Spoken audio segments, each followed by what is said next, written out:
Taxpayers flocked to the BIR offices today to beat the deadline for the filing of income tax returns. BIR Chief Kim Henares said there would be no extension of the deadline, which ended at 5 o'clock this afternoon. Henares made the rounds of various BIR offices, as we hear from Christine Santos. BIR Commissioner Kim Henares has visited tax filing centers early today. First on her list was to visit Revenue Region 8 in Makati City before she went to the Revenue Region 5 in Caloocan. Before lunch, Henares also visited Revenue Region 7 in Quezon City, which was followed by Revenue Region 6 in Manila. Her visit at different revenue offices was aimed at assuring the preparedness of the revenue officers on the manual filing deadline. Filers were also reminded that they have until June 15 to file TR through email, EBIR forms, or EFPS. All of these are connected to our IT infrastructure, so the national office has to be there. Printing of returns is the national office, but the distribution is really the field offices, so the regional, the RDO.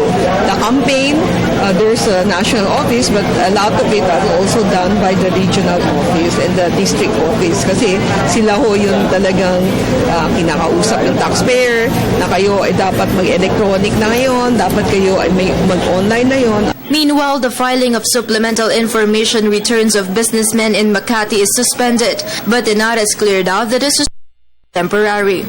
Kung hindi ho kayo mag-file at inimbestigahan kayo, magkakaproblema ho kayo. Kasi pag yun hong ipakay ng supplemental information return is para makita ho kung kunyari, nag-network kami, no? O kaya may nag-report na mayaman kayo, wala naman kayong income tax, saan nyo nakuha yung pera, no? So, normally, dapat dun information sa supplemental information, yun ang magsasagot. Yes, every time, pwedeng maging optional. At some tax filing centers, the number of filers is minimal. Revenue Region directors believe the greater number of filers were file online and some were already paid in banks. Karamihan sa kanila, we have a series of dialogue campaign na mga TAMP ay magpa-enroll sa EFPS at magbabayad through the EFPS facility.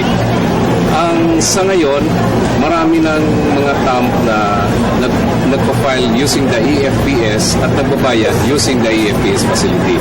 As you can see, hindi na masyadong congested ang mga tao na nagpa-file ngayon.